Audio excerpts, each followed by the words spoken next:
चपाटी, कैसे हो? ठीक ही होंगे और अच्छे होंगे। चलो आज की स्टोरी हम सुनते हैं, आपके लिए न्यू न्यू स्टोरी। तो आज की कहानी है हमारी प्रेरक कहानी। स्टोरी का नाम आपको लास्ट में बताऊंगी। आप कमेंट्स में मुझे बताना कि सही है या नहीं। तो ये कहानी संत के ज्ञान को दर्शाने वाली। अब संत के बारे में तो आपको बताया था मैंने लास्ट कहानी में, संत एकनाथ जी के, संत ज्ञानेश्वर, संत एकनाथ, संत तुकाराम, जैसे महान संत हमारे भारत में होकर गए ना, वैसे ही संत बहुत महान और विद्वान होते हैं, ज्ञानी होते, तो उनके ही ज्ञान को दर्शाने वाली ये हमारी कथा है। क्योंकि हमेशा ही ये माना जाता है कि संत, गुरु, साधु और मुनि, संत गुरु, पता है ना, संत, गुरु, साधु और मुनि महाराज के पास उन सभी सांसारिक समस्याओं का तुरंत हल मिल जाता है, जिसके बारे में आज लोग और हमेशा गृहस्थी से ही परेशान रहते हैं। संतों के पास, गुरुओं के पास, जो साधु महान मुनि जो होते हैं, उनके पास गृहस्थ व्यवहार की सारी परेशानियों का हल होता है, ऐसा माना जाता है ना। इसलिए गृहस्थी जो दुखी होते हैं वो संतों के पास जाते हैं और अपनी पीड़ा, अपनी परेशानी बताते हैं। ये सब कहानी में मैं आपको बताती हूँ। हमारे हर एक कहानी एक दूसरे से जुड़ी है। अब ध्यान से सुनो, आपको समझ में आएगा। समाज में साधु, संत, गुरु और मुनि ही हर समस्या की एकमात्र चाबी माने जाते हैं और माने जाते रहेंगे भी। ये सही है भी कि इनके पास जाने मात्र से ही हमारे मन को शांति प्राप्त हो जाती है।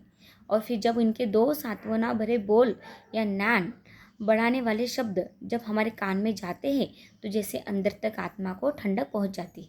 सही कहा ना। अगर आप मंदिर में भी जाते हो तो आपको वहाँ जाके कितनी शांति महसूस होती है। अगर कोई महान व्यक्ति, साधु संत के पास जाके उनके दो शब्द भी सुन लो, अपनी समस्या उनको बता दो, तो वो बोलते बेटा सब अच्छा हो जाएगा, कोई परेशानी नहीं, ये तो जीवन का लेखा जोखा है, ये तो होना ही है, कोई बात नहीं, इस परेशानी से भी तुम पार हो जाओगे। वो लोग ऐसे ही एक दो शब्द बोल देते हैं और हमारे मन को कितनी ठंडक पहुँचती है, हमारे आत्मा को ठंडक पहुँचती है। तो ये क्यों होता है? इसलिए आज एक ऐसी ही कहानी लेकर आया हूँ जिससे आप गुरु की महिमा को समझ ही जाएंगे। दो लोगों के बारे में, साधु संतों के बारे में, महाराजों के बारे में एक ऐसी ही लेकर कहानी आई है कि आप समझ सके, जिससे आप गुरु की महिमा को समझ ही जाएंगे कि क्यों और कैसे ये सभी विद्वान जन तुरंत ही हर एक के मन की समस्या का समाधान कर देते हैं। क्यों कर देते हैं? एक बार गोमल सेठ अपनी दुकान पर बैठे थे। एक बार क्या हुआ, गोमल नाम के एक सेठ थे, वो अपनी दुकान पर बैठे थे। दोपहर का समय था, इसलिए कोई ग्राहक भी नहीं था, तो वो थोड़ा सुस्ताने लगे। इतने में ही एक संत भिक्षुक भिक्षा लेने के लिए दुकान पर आ पहुंचा। अभी दोपहर का समय था, कोई गिराहक नहीं था, तो वो थोड़े सुस्ताने लगे। अभी गिराहक नहीं होता दुकान पर तो कैसे सुस्तियाँ चढ़ती है ना, वैसे थोड़े सुस्ताने लगे। इतने में एक संत भिक्षुक भिक्षा लेने के लिए दुकान पर आ पहुंचा और सेठ जी को आवाज़ लगाई कुछ देने के लिए। उस संत ने भिक्षा लेने के लिए आए थे, तो उन्होंने क्या नाम है सेठ जी का, गोमल सेठ जी को आवाज़ लगाई। सेठ जी ने देखा कि इस समय कौन आया है। जब उठकर देखा तो एक संत याचना कर रहा था। संत की जब आँख खुली, उनको थोड़ी झपकी लगी थी, आलस आ रही थी, तो उन्होंने देखा तो एक संत आए हैं भिक्षा लेने के लिए। सेठ बड़ा ही दयालु था। वो जो सेठ है ना, गोमल जी, वो सेठ बहुत ही दयालु थे। वो तुरंत उठा और दान देने के लिए कटोरी चावल बोरी में से निकाला। वो तुरंत उठे और एक कटोरी चावल बोरी में से निकाला और संत के पास आकर उनको चावल दे दिया। संत ने सेठ जी को बहुत बहुत आशीर्वाद और दुआएं दी। अब सेठ जी ने तो एक कटोरी चावल उनको दे दिए संत को, तो संत ने भी उन्हें बहुत सारी दुआएं और आशीर्वाद दी। तब सेठ जी ने संत से हाथ जोड़कर बड़े ही विनम्र भाव से कहा, हे गुरुजन, आपको मेरा प्रणाम। मैं आपसे अपने मन में उठी शंका का समाधान पूछना चाहता हूँ। गोमित जो सेठ थे वो भी बहुत दयालु थे और प्रेम की भावना से बोलते। तो वो गोमल जी सेठ जी ने संत से कहा कि मैं आपसे कुछ मेरे शंका का समाधान पूछना चाहता हूँ। तो संत ने कहा कि ज़रूर पूछो। तब सेठ जी ने कहा कि लोग आपस में लड़ते क्यों हैं? तब वो सेठ जी ने कहा उस साधु को कि लोग आपस में लड़ते क्यों हैं? संत ने सेठ जी के इतना पूछते ही शांत स्वभाव और वाणी में कहा कि संत ने सेठ जी के इतना पूछते ही शांत स्वभाव और वाणी से कहा कि सेठ, मैं तुम्हारे पास भिक्षा लेने के लिए आया हूँ। उस संत ने क्या कहा सेठ जी को, सेठ, मैं तुम्हारे पास भिक्षा लेने के लिए आया हूँ, तुम्हारे इस प्रकार के मूर्खतापूर्वक सवालों के जवाब देने नहीं आया हूँ। संत ने क्या कहा सेठ जी से कि मैं तुम्हारे पास भिक्षा लेने आया हूँ, तुम्हारे इस मूर्खतापूर्वक सवालों के जवाब देने नहीं आया हूँ। अब संत तो महान ज्ञानी होते हैं, वो हमेशा मीठा बोलते हैं, उनसे ऐसी उत्तर की अपेक्षा तो बिल्कुल सेठ जी को नहीं थी। और हम भी नहीं करते ना, अगर हमने किसी को कुछ कोई संत को पूछा तो वो ऐसा जवाब दे, तो हम भी वो अगर ऐसा बोलते हैं कि तुम्हारे मूर्खता पूर्वक प्रश्न तुम्हारे पास रखो, हम तो इसका उत्तर नहीं देंगे, तो हम भी आश्चर्यचकित हो गए। तो सेठ जी आश्चर्यचकित हो गया। संत के मुख से इतना सुनते ही, जैसे ही संत ने कहा कि मैं तुम्हारे मूर्खतापूर्वक प्रश्न दे के उत्तर देने नहीं आया हूँ, संत के मुख से इतना सुनते ही सेठ जी को क्रोध आ गया।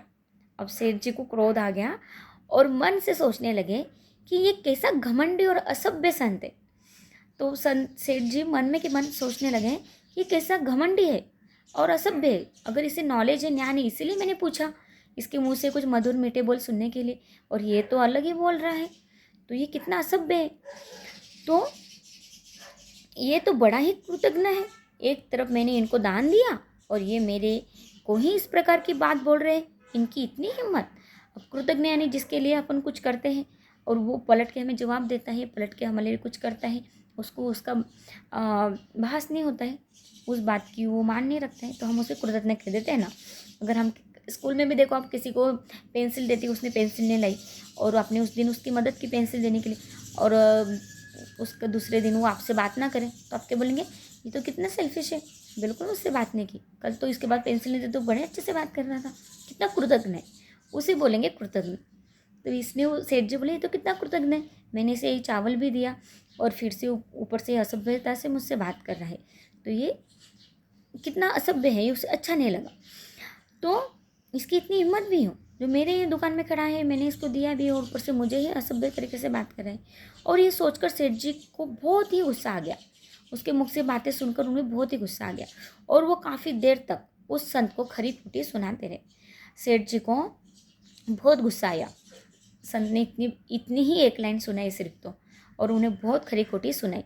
खरी खोटी तो उन्होंने बहुत सुनाई होंगी कि तुम तो लोगों को भिक्षा मांगते हो, तुम्हारा काम है लोगों को ज्ञान देना, ऐसा वैसा बहुत कुछ, और मैंने आपको देते ही आपका काम है, आपने मुझे ऊपर से उल्टा जवाब दिया, ये तो आपको शोभा नहीं, ऐसा वैसा बहुत कुछ कहा हूँ। तो ये खरी खोटी सुनाई, और जब अपने मन की पूरी भड़ास निकाल चुके, तब कुछ शांत हुए, तब संत ने बड़े ही शांत और स्थिर भाव से कहा। अब उन्होंने पूरी अपनी भड़ास निकाल दी सेठ जी ने संत के ऊपर। तब क्या हुआ, तब कुछ शांत हुए, तब संत ने बड़ी शांत और स्थिर भाव से कहा। तब संत को समझ गया कि अब ये शांत हो गया है।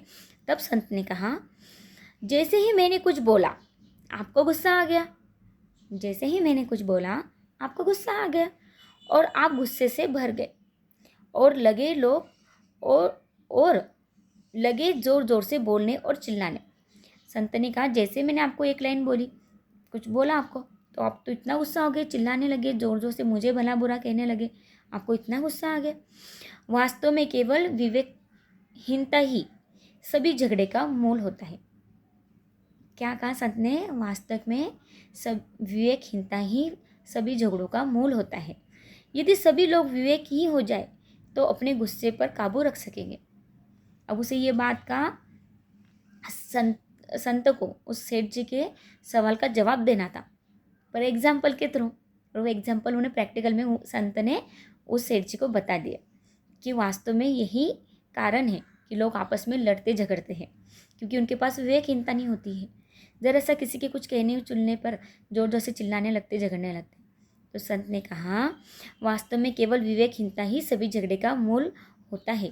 यदि सभी लोग विवेकी हो जाए तो अपने गुस्से पर काबू रख सकेंगे या हर परिस्थिति में प्रसन्न रहना सीख जाएं, तो दुनिया में झगड़े ही कभी ना होंगे। तो यही कारण, वो उनको सेठ जी को समझाना चाहते थे, इसलिए उन्होंने उन्हें ये लाइन कही कि वो उनके पास थोड़ी भी संतुष्टता, शांति नहीं थी, धीरज नहीं था कि संत ने ऐसा क्यों कहा।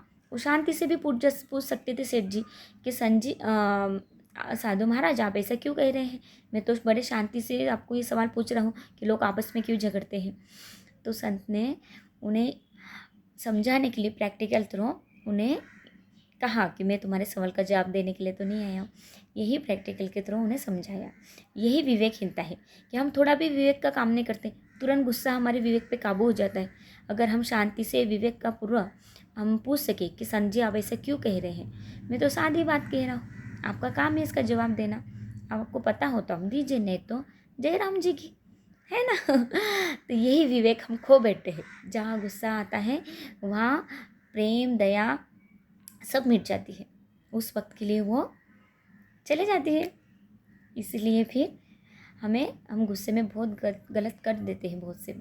इसलिए अपने गुस्से पे काबू रखें और विवेक से, दिमाग से सोच कर, दिल से सोच कर बाद में जो भी परिस्थिति है उसका जवाब दीजिए। Okay, bye, take care.